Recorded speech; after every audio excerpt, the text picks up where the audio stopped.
저랑 한번 따라 할까요? 하나님 사랑합니다. 하나님 말씀 사랑합니다. 교회도 사랑합니다. 이제 교회도 사랑하는 여러분들은 옆에 있는 분에게 뭐라 고백할 수 있을까요? 당신도 사랑합니다. 우리 같이 한번 고백하죠. 집사님 사랑합니다. 권사님 사랑합니다. 사랑함으로 한가족된 우리에게 오늘도 하나님께서 말씀 주실 때에 그 말씀이 저와 여러분들에게 삶의 표대가 되어질 수 있기를 예수님의 이름으로 축복합니다.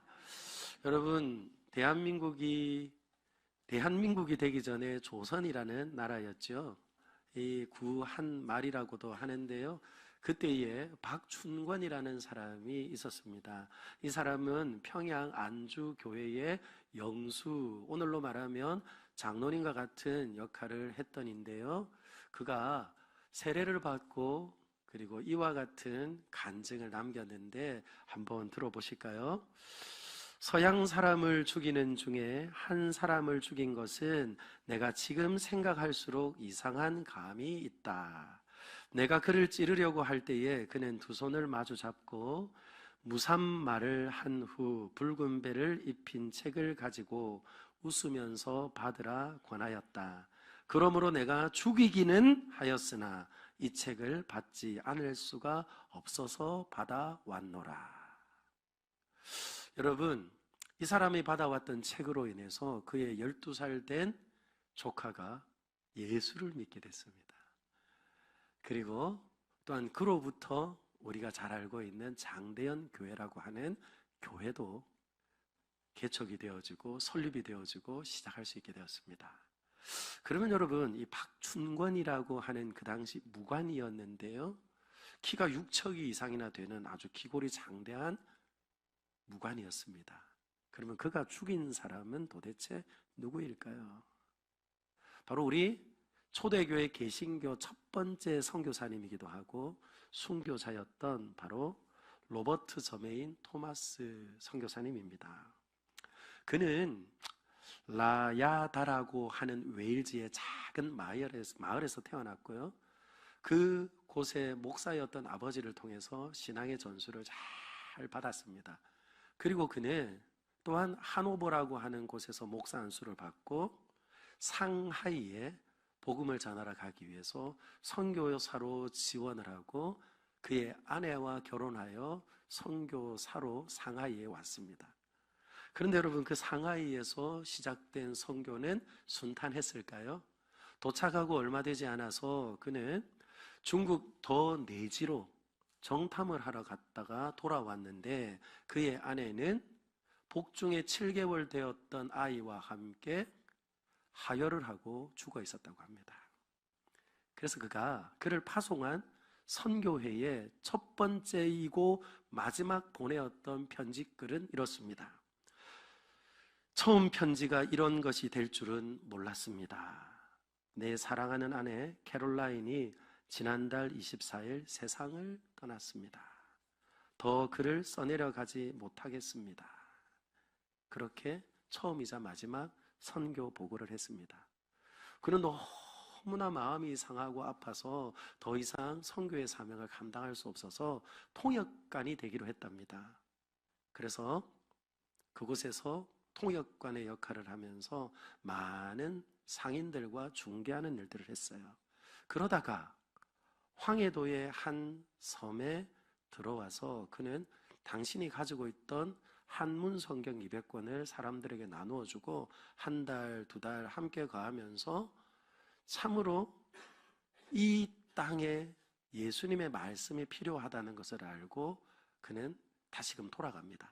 그때에 아마 여러분들이 기억하는 그것, 바로 신미양요라고 하는 큰 서양인과의 전쟁 가운데 저너럴 셔먼호에 타고 있었던 이 토마스 선교사님은 통역관의 역할을 감당하고 그리고 한문 성경 천권을 가지고 와서 우리에게 나누어 주러 왔다가 아주 오만불손했던 선장 때문에 화가 났던 조선 군인들에 의하여서 그들은 죽게 됩니다. 그때에 함께 죽었던 이가 바로 토마스 선교사님입니다. 사랑하는 여러분, 아내를 잃었고 복중에 아이를 잃었습니다.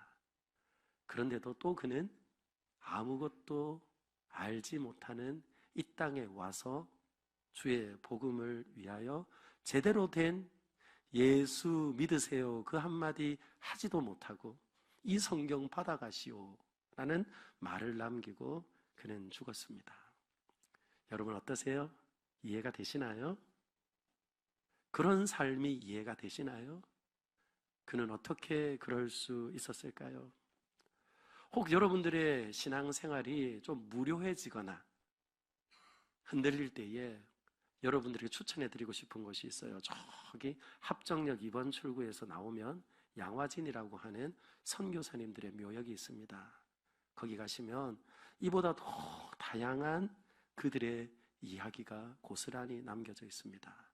그들은 땅에 누워 한 줌의 흙이 되어버렸지만 그들의 비문에는 어떻게 이 땅에 오게 되었는지, 어떻게 그들은 이 땅을 사랑하며 또한 복음을 전했는지 그 생생한 이야기가 지금도 살아서 우리에게 말하고 있는 듯 옅어지고 흔들리던 우리들을 다시금 바로잡아주는 분명한 신앙의 체험을 또한 배움을 할 수 있는 그곳이 지금도 그곳에 있습니다. 다시 묻습니다. 그들은 왜 그랬을까요? 바로 오늘 저와 여러분들이 함께 읽은 말씀에 분명한 이유가 있습니다. 예수님께서는 말씀대로 죽으셨습니다. 그리고 말씀대로 3일 만에 부활하신 것을 믿으시면 아멘. 부활하신 부활의 왕은 그의 제자들에게 말했습니다. 부활의 증인이 되라. 그렇게 말씀하셨죠. 마태복음 28장 19절 20절입니다. 너희는 가서 모든 민족을 제자로 삼아 아버지와 아들과 성령의 이름으로 세례를 베풀고 내가 너희에게 분부한 모든 것을 가르쳐 지키게 하라. 볼지어다 내가 세상 끝날까지 너희와 항상 함께 있으리라. 아멘. 우리 좀 약속하셨어요. 항상 함께 있겠대요. 그런데 누구와 항상 함께 있대요? 모든 민족으로 가서 제자를 삼는 당신의 사람들과 함께 하겠다고 말씀합니다. 그런데 이 귀한 말씀을 마태복음에도 마가복음에도 누가복음에도 동일하게 말씀하시더라고요. 마가복음에서는 이렇게 말합니다. 만민에게 복음을 전하라. 그렇게 말씀하시고 누가복음에서는 그의 이름으로 죄사함을 받게 하는 회개가 예루살렘에서 시작하여 모든 족속에게 전파될 것이 기록되었으니 너희는 이 모든 일의 증인이라. 그렇게 말씀하십니다. 사랑하는 여러분, 다시 말씀드립니다. 오늘 설교 제목이 뭐죠? 어명이요. 그죠? 어명이요. 부활하신 왕의 명령, 그것이 어명이고 그것은 또한 예수님이 제자들에게 위임하여 주었던 위임 명령이고 또한 그것이 또한 우리에게는 사명이 되어졌죠. 사도행전 1장 8절은 이렇게 말합니다. 우리 같이 한번 읽을까요? 시작. 오직 성령이 너희에게 임하시면 너희가 권능을 받고 예루살렘과 온 유대와 사마리아와 땅끝까지 이르러 내 증인이 되리라 하시니라. 아멘. 사랑하는 여러분, 하늘과 땅의 권세를 가지신 분이 누구십니까? 이것을 왕조시대라 하면 왕이 하늘과 땅의 권세를 가졌다고 말을 하죠. 그리고 오늘은 행정수반인 대통령이 일정한 기간이지만 그 권한을 받아서 영을 세우고 그리고 또한 그것을 집행하는 일을 합니다. 그러면 여러분, 왕조시대에 그리고 오늘 이 시대에 최고의 높은 이가 그와 같이 말하는 것이라면 하늘과 땅의 권세를 가지신 만왕의 왕이신 주님이 우리에게 하시는 이 말씀은 참된 어명이고 그리고 예수님이 우리에게 부탁하신 최고로 높은 바로 왕의 명령, 곧 지상 명령이라는 거예요. 그러면 여러분, 이 지상 명령이라는 말을 여러분 많이 들으셨는데 지상 명령을 단순하게 말하면 한마디로 말하면 무엇이 되겠습니까? 전도라고 할 수 있을 겁니다. 길을 전하다. 그런데 여러분, 이것을 더욱더 성경대로 정확하게 말씀을 드리면 바로 제자를 삼는 것이 지상명령이라는 거예요. 그렇다면 여러분, 제자들에게 말씀하시고 기록하지 않았으면 우리가 모를 텐데 기록해 두신 이유가 도대체 무엇일까요? 세상 끝날까지 우리와 함께 하실 것을 약속하시면서 약속해 주신 그 왕의 명령을 따라 저와 여러분들이 제자가 되고, 그리고 제자 삼는 일, 복음 전하는 일은 주님이 다시 오실 때까지 계속, 다시요, 계속 어떻게 해야 된다고요? 되어줘야 한다는 거예요. 믿으시면 아멘. 그래서 우리에게도 전해졌고 우리는 지금도 그 복음을 전하며 살아갑니다. 지금으로부터 130년 전 이 땅은 어땠을까요? 언더우드 선교사님이 고국에 보낸 선교 편지에 소개되어 있습니다. 아무것도 보이지 않는 흑암이 가득한 땅이었습니다. 사람들의 눈에는요, 무엇을 해야 되겠다는 의지가 보이지 않았어요. 사람들은 전부 다 자신의 것을 꽁꽁 숨기고 눈만 내어놓고 다니는 그런 여인들을 보면서 조선의 마음이 보이지 않습니다. 그렇게 말하였던 흑암이 캄캄한 곳이었습니다. 세계에 숨겨졌던 나라, 은둔의 나라. 그런데 여러분, 우리보다 더 조선을 사랑함으로 이 땅에 왔던 이들이 있었어요. 심지어 자신의 자녀를 이 땅에 묻고 남편을 묻고 또다시 그가 이 땅에 와서 묻히고 그렇게 사랑했던 이들이 있습니다. 그들은 의학대학에서 수석을 한 사람들도 있었습니다. 어디든지 가면 환영받고, 그리고 또한 몇 대는 그 영예로운 직업을 물려줄 수 있는 이들도 있었습니다. 그런데 재중원이라고 하는 병원을 세우고 초대 원장이 되고 2대 원장이 되어지고, 그렇게 그들은 이 땅에 들어와 학교를 세웠고 교회를 세웠고 그리고 병원을 세우며 정말 뜨거운 심장을 가지고 조선을 사랑했고 그리고 민족을 사랑했던 이들이었습니다. 도대체 무엇이 그들을 그와 같이 살아갈 수 있게 했을까요? 그것이 바로 오늘 저와 여러분들에게 주신 말씀이라고요. 그 말씀이 무엇이라고요? 지상 명령이었습니다. 그러면 도대체 여러분, 그 명령은 무엇입니까? 조금 더 오늘 말씀을 함께 보기를 원합니다. 오늘 읽었던 18절부터 20절에는 네 가지 명령형 동사가 나옵니다. 여러분 한번 보세요. 너희는 가라, 그리고 제자를 삼으라, 그리고 세례를 베풀라, 그리고 가르쳐 지키게 하라. 사랑하는 여러분, 개인의 취향이었으면 목숨과 바꿀 만큼 우리에게 전했을까요? 사사로이 자신이 깨달은 진리였다면 자신의 목숨과 바꿀 만큼 그 일이 중했을까요? 그런데 오늘 예수님께서 가라, 제자를 삼으라, 세례를 베풀라, 가르쳐 지키게 하라. 그와 같은 준엄한 명령을 듣고 그들은 이 땅 가운데 찾아왔다는 거예요. 그러면 여러분, 이 네 가지 명령형 동사 가운데 가장 중요한 핵심은 뭘까요? 그게 바로 제자를 삼는다는 겁니다. 제자를 삼는다는 것은 저를 한번 따라 할까요? 제자를 만든다. 그래요. 제자를 삼는다는 것은 제자를 만든다는 거예요. make라는 동사를 사용하고 있습니다. 제자를 만든다고 하니 좀 불편하신가요? 아니요. 하나님이 저와 여러분들을 어여삐 여기시고 부르셔서 저와 여러분들을 하나님의 자녀답게 살아가도록 어떻게 해요? 말씀으로 우리를 빚어가시고 만들어내시는 줄 믿습니다. 성령이 그렇게 우리를 살아가도록 또한 우리 가운데 역사하시면서 우리를 빚어간다는 거예요. 그래서 여러분, 오늘 성경이 말하고 있는 이 네 가지 중에 가장 핵심은 바로 제자를 삼는 겁니다. 그래서 여러분들에게 질문을 한번 드리고 싶어요. 제자를 삼으려고 하면 어떻게 됩니까?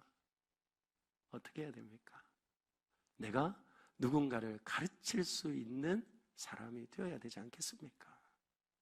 그래서 여러분, 제자를 삼은 교회가 되고, 제자를 삼는 교회가 되고, 제자를 삼는 인생이 되려고 하면 저를 한번 따라합니다. 내가 먼저 제자가 돼야 됩니다. 우리 교회가 따라합니다. 우리 교회가 제자된 교회가 돼야 합니다.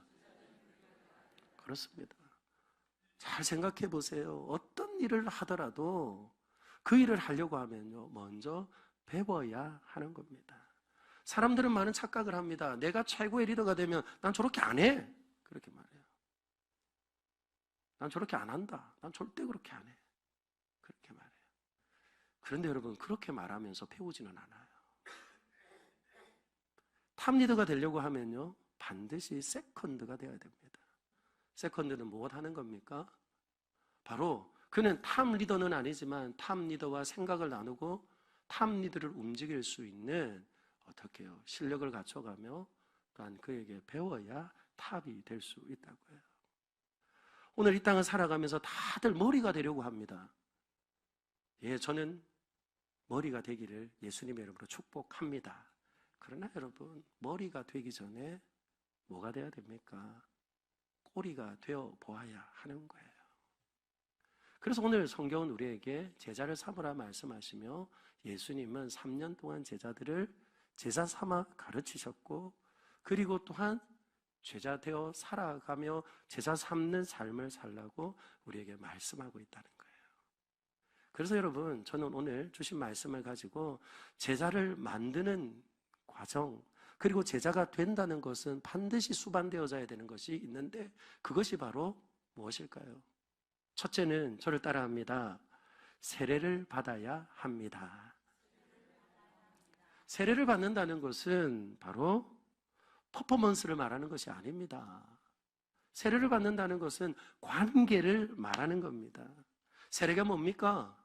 물속에 우리가 푹 들어갔다가 나오는 거예요. 물속에 들어갈 때는 숨 쉴 수 없어요. 그리고는 숨 쉴 수 없기 때문에 뭡니까? 죽은 것과 같은 거예요. 아니, 죽은 거예요.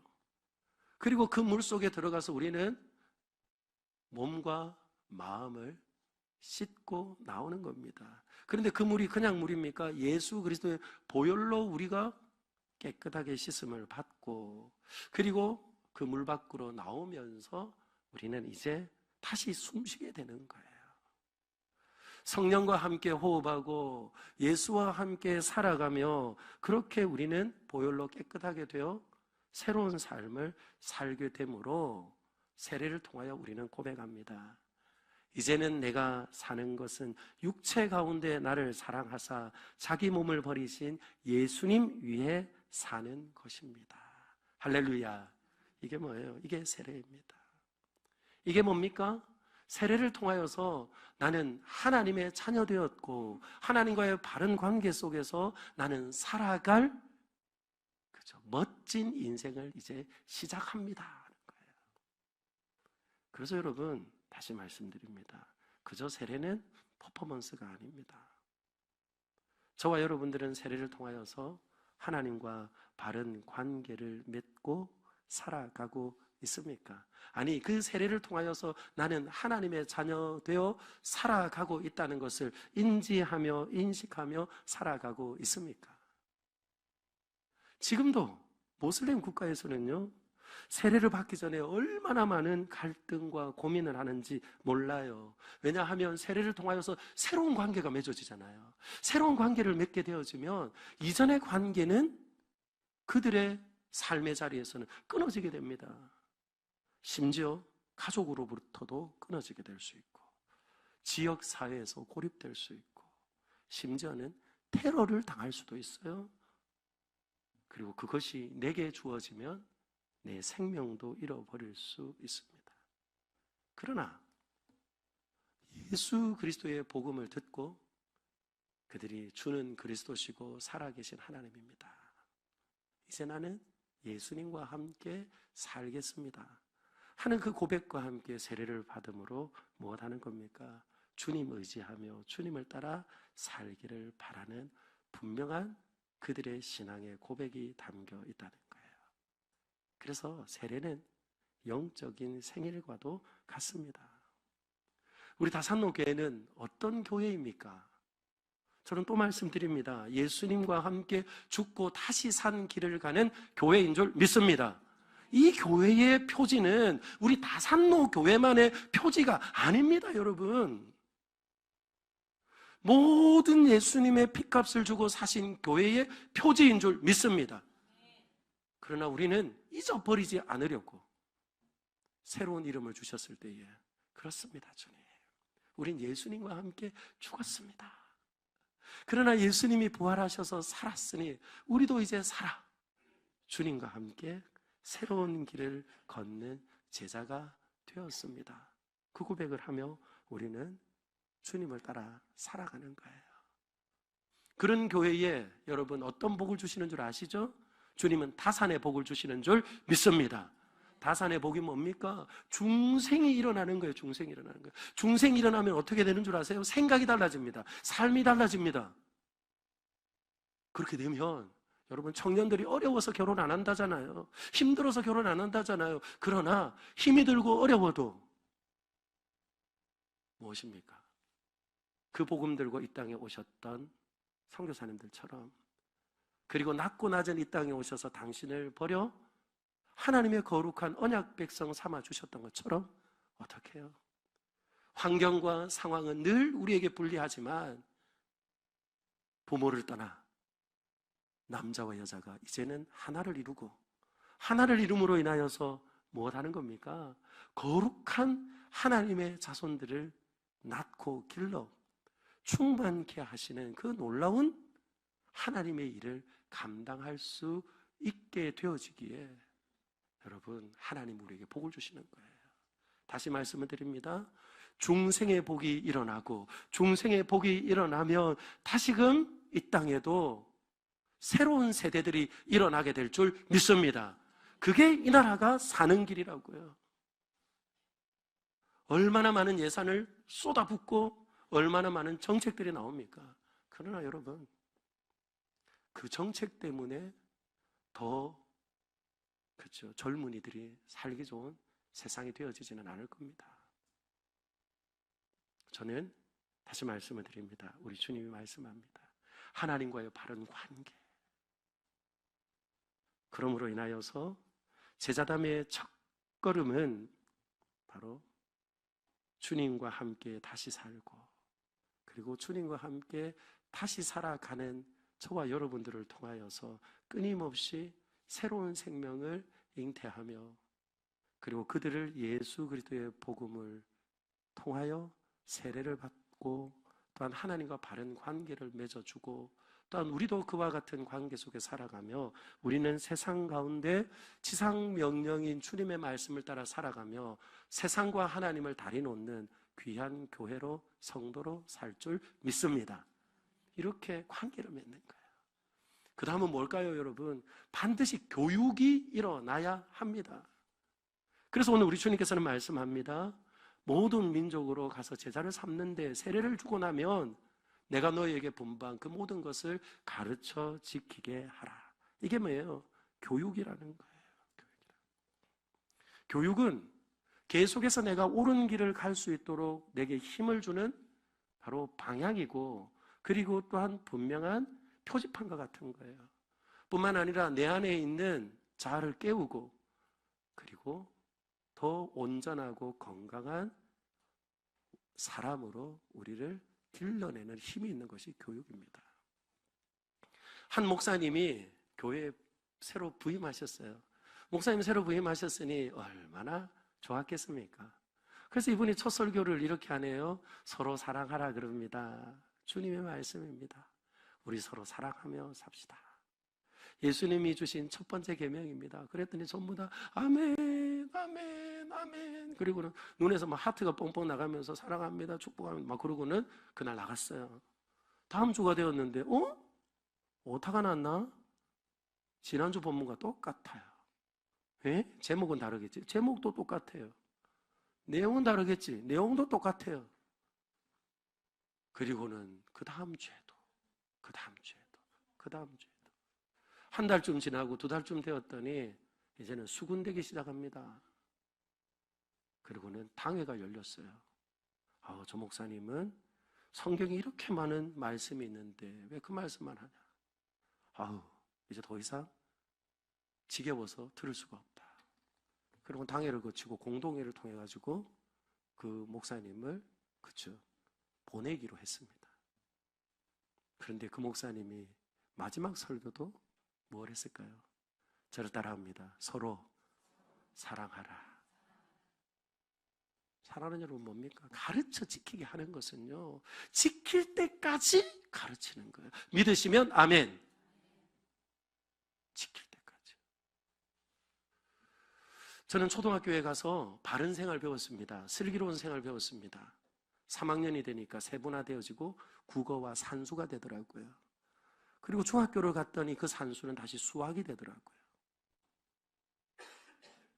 그리고 고등학교에 갔더니 또 국어 상하로 나누더니 수학도 1, 2로 나누면서 더 세분화되어지더라고요. 사랑하는 여러분, 이게 뭡니까? 이게 뭡니까? 이게 바로 교육이라는 거예요.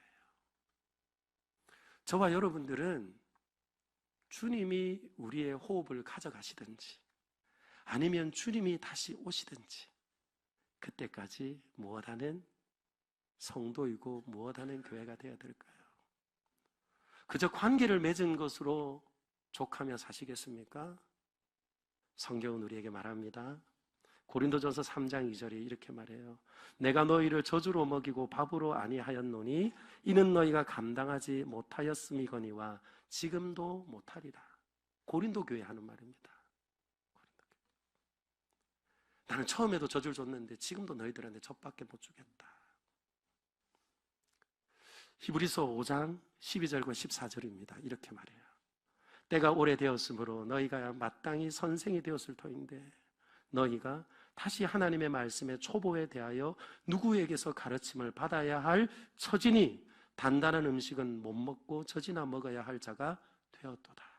이는 젖을 먹는 자마다 어린 아이니 의의 말씀을 경험하지 못한 자요 단단한 음식은 장성한 자의 것이니 그들은 지각을 사용함으로 연단을 받아 선악을 분별하는 자들이니라. 아멘. 죄송하지만 전 단단한 음식 먹고 싶습니다. 저는 우리 사랑하는 다산록교회 성도들이 단단한 음식 먹을 수 있는 성도 되기를 예수님의 이름으로 축원합니다. 젖은 쪽 빨면 그냥 쏙 넘어가요. 그러나 단단한 음식은 꼭꼭 씹어야 됩니다. 희한하네요. 씹으면 씹을수록 단맛도 나고 신맛도 나고 감칠맛도 나고 그것이 뭡니까? 그것이 바로 교육이라는 거예요. 저 너무 감사합니다. 우리 청년들 제자 훈련이 시작되었어요. 할렐루야. 청소년들이 제자 훈련을 하고 우리 장년들이 제자 훈련을 하고 이제 청년들이 제자 훈련을 합니다.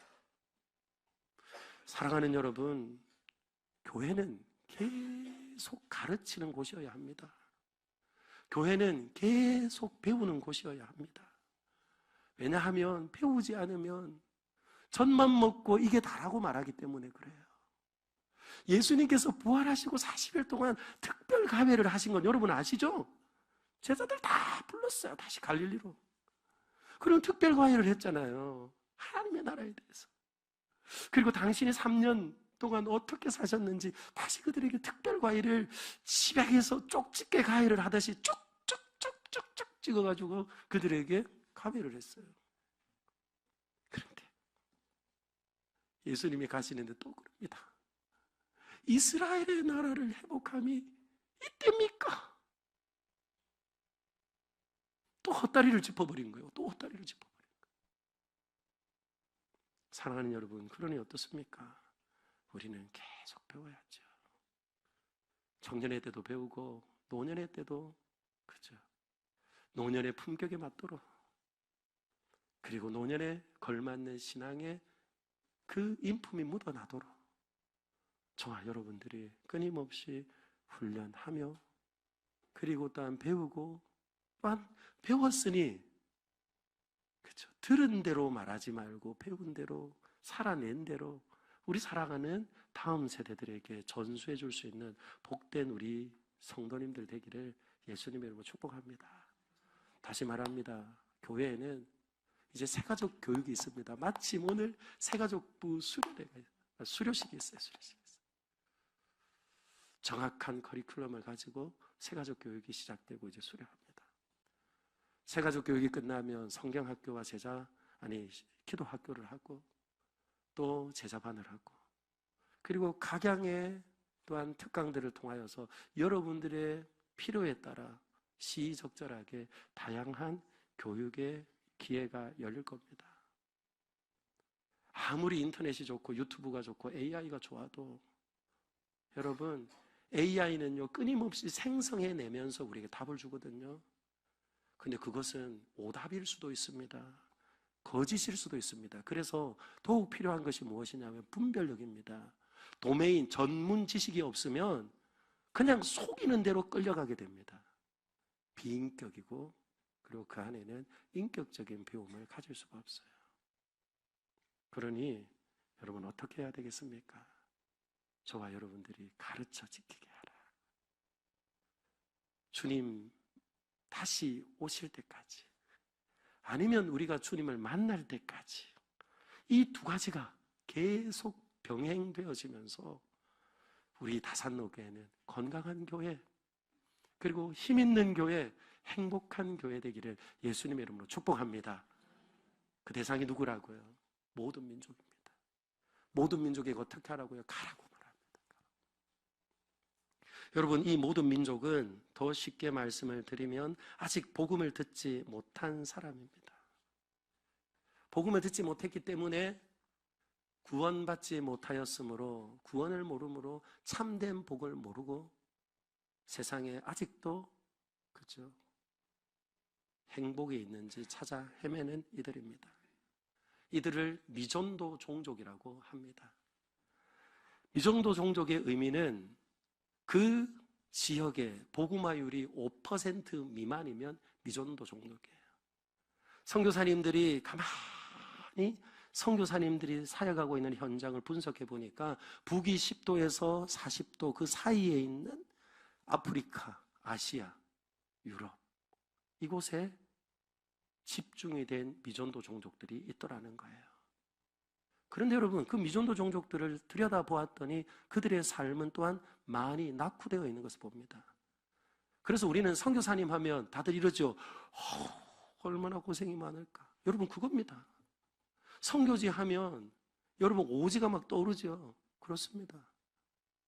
복음이 없는 것뿐만 아니라 그들의 삶도 굉장히 질이 떨어져 있다라는 거예요.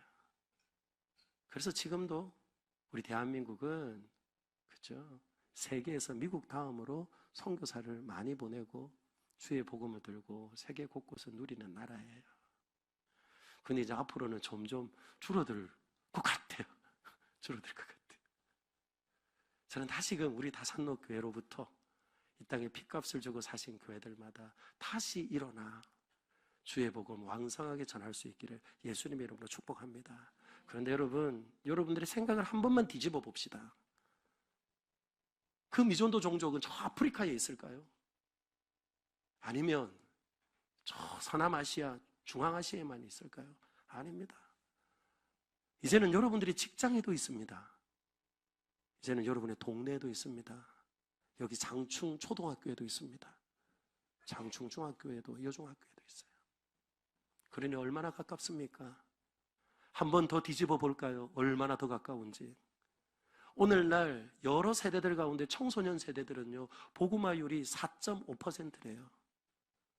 그러면 여러분 그들이 바로 미전도 종족이라고요. 미전도 종족이라고요.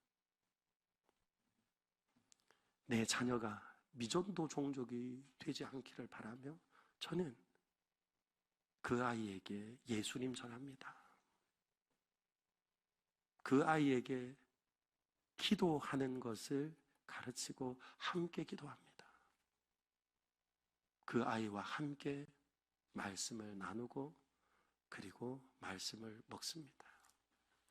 목사의 자식이라도 미전도 종족이 될까 봐요. 저는 사랑하는 우리 다산로교회 성도님들도 이와 같이 미존도 종족은 저 멀리 있는 것이 아니라 내 남편이 미존도 종족일 수 있고, 내 아내가 미존도 종족일 수 있고, 내 자녀가 미존도 종족일 수 있고, 내 손자녀가 미존도 종족일 수 있음을 기억하시면서, 사랑하는 여러분, 가래요, 가래. 그들이 어떻게 살고 있는지 좀 자세히 들여다볼 수 있기를 예수님의 이름으로 축원합니다. 그들이 먹는 것은 무엇을 먹는지, 무엇을 좋아하는지, 그들의 말은 어떻게 또한 이루어지는지 그들에게 다가섰고, 선교사님들과 같이 문화의 충격도 받고, 그리고 어려운 순간이 있다 할지라도 그 속에 한번 버텨내보자 거예요. 살아내보자 거예요.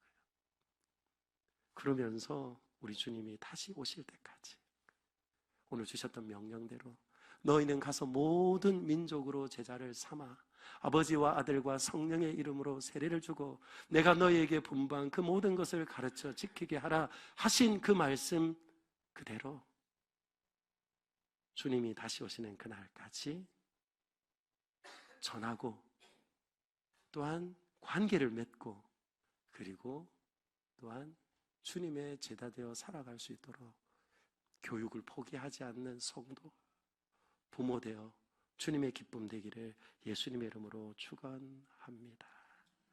선교사무역에 가면요, 온 가족이 누워있는 묘지가 있습니다.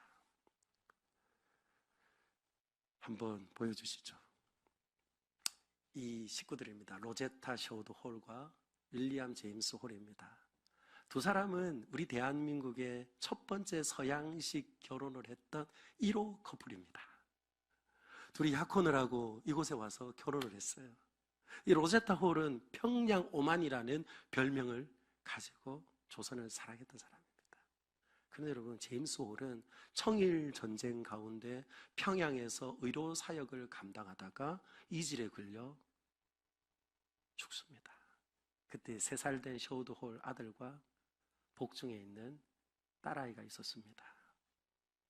그런데 그가 죽으면서 이렇게 말해요.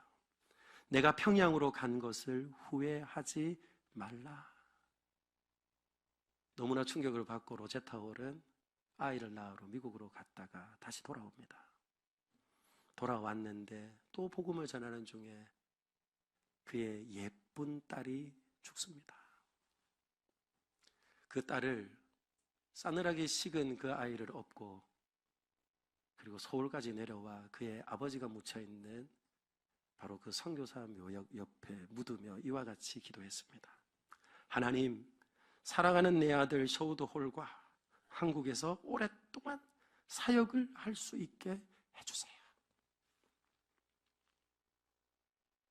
그리고 그는 변함없이 조선을 사랑하고 복음 듣지 못해 죽어가는 이들을 위하여서 헌신하며 살았습니다. 태평양 전쟁으로 인하여서 일본에게 강제 추방을 당한 후 91살에 우리가 알고 있는 크리스마스 씨를 만드니까 쇼드 홀이거든요. 그래서 초청을 받아 다시금 쇼드 홀이 돌아옵니다. 그의 아들이 돌아와요. 그리고 그는 그의 아버지가 세웠던 광성고등학교에서 채플 시간에 이와 같은 유언을 합니다. 나는 여전히 한국을 사랑합니다. 내가 죽거든 나를 절대로 미국이나 캐나다 땅에 묻지 마시고 내가 태어나서 자랐던 사랑하는 이 나라, 내 사랑하는 어머니와 아버지, 누이 동생이 잠들어 있는 한국 땅에 묻어주시기를 바랍니다. 사랑하는 여러분, 이렇게 사랑할 수 있을까요? 어떻게 이렇게 사랑할 수 있을까요? 하늘과 땅의 권세를 받아 이 땅에 오셨던 예수님이 사랑하셨기 때문이죠. 그 사랑하셨던 예수님이 가장 높고 높은 말씀으로 명하여 주셨기에 그들은 여기까지 왔고, 또한 그렇게 우리도 지금 그 말씀을 들으며 또한 살아가고 살아갈 사명자이며 또한 부활의 증인이라는 것을 우리는 다시 한번 기억합니다. 그러므로 저는 오늘 말씀을 맺으며 주신 말씀대로 사랑하는 여러분, 제자 됩시다. 제자 됩시다. 그리고 제자 삼으며 살아갑시다. 그러므로 주님이 다시 오시든지 내가 주님을 만나든지 그때까지 멈추지 말고, 그리고 구르는 돌처럼 흐르는 물처럼 주님 위에 살다가 주님 만나는 저와 여러분들이 되기를 예수님의 이름으로 축원합니다. 기도합시다.